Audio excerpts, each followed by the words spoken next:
Live from the KHOU 11 studios, H-Town Rush starts right now. First at 6, we're talking weather. Heavy rain racing south across the region. The radar lit up across central Houston and we've seen those quick downpours start to create problems on the roads. We're already tracking high water spots as well. Let's get right to Cheetah to kick off our rush block. Yeah, we have a cold front moving through, and that's what's sparking up pretty much all the rain that we're currently seeing. That's also, though, it's going to give us a nice cool afternoon, a dry afternoon. Let's zoom on in right through the heart of Harris County here from Sugar Land this morning, and then the Med Center, Bel Air. We're talking the Galleria. We're all noticing rain, and then check out I-10 eastbound. Really, all of I-10 eastbound, really seeing some moderate, I would say, isolated downpours near Pasadena this morning. So I'm going to show you from Anahuac, then moving from the Texas-Louisiana border. I will say this cold front, though, moving at a pretty decent speed. I think by 7, 8 o'clock, most of this will be clearing. And then by 9 o'clock this morning, that cold front should be offshore.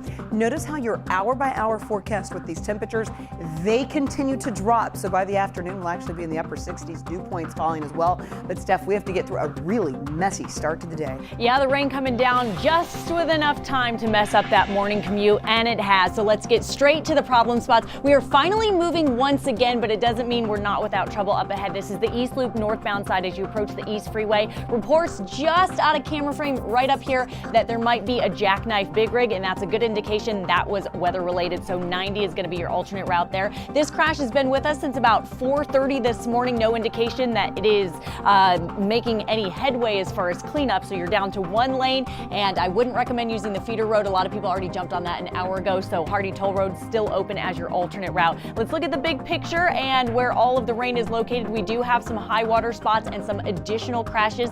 This is a 2-car crash, most likely rain related based on the information as well. Let me pull off the radar so you can see exactly what's going on. It is very slow eastbound on your north loop. Xavier.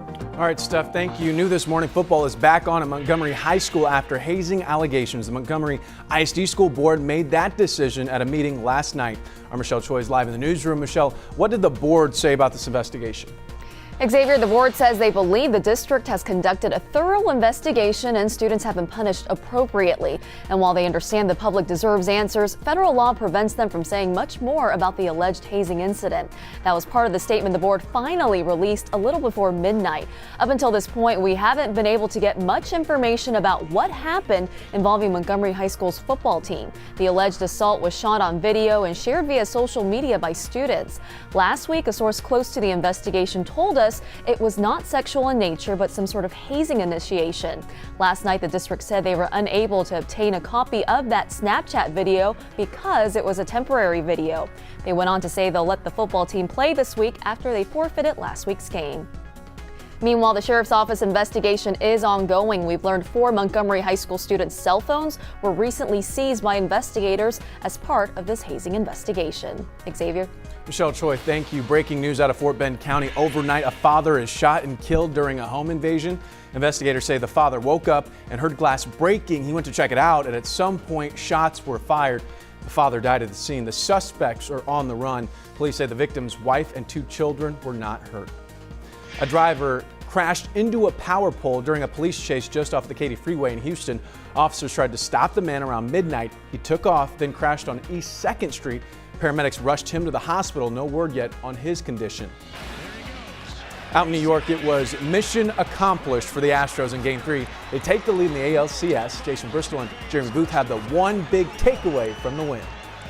Here with former Major League scout Jeremy Booth. Jeremy, one big takeaway from the Astros 4-1 win yesterday over the Yankees. You know, the biggest takeaway for me, Jason, is that when this team executes, they're the best team in baseball. It's hard to compete with this rotation, certainly Cole and Verlander, and it's hard to compete with the lineup. They take care of their own business, and they're tough to beat. My big takeaway is Garrett Cole. Even when Garrett Cole is not at his best, he still was able to find a way to win. I actually think the beginning of the game, he had a hard time finding his stuff. Tonight, I was able to make pitches when I needed to, and next time out, I'm pretty confident it'll be better. Hey, Garrett Cole is just a winner. I mean, that's what he's done, and in this type of stage, in this ballpark, in hostile environment, to say the least, he was who he should be. So those are our one big takeaways from the Astros 4-1 win in Game 3. Jason, Jeremy, thanks. Our Astros coverage does not stop there. Get caught up on all the action on KHU.com and the KHU 11 News app. And at 6:30, Jason and Jeremy are back with a look at what could happen if Game 4 gets rained out. And your Rush Block continues with today's other big stories, starting with Turkey defending its invasion of Kurdish-held areas. Turkey's president rejects the call to end the fighting in northern Syria. Turkey invaded the country last week, attacking America's one-time Kurdish allies in the region. Today, VP Mike Pence will head to Turkey to try to broker a ceasefire.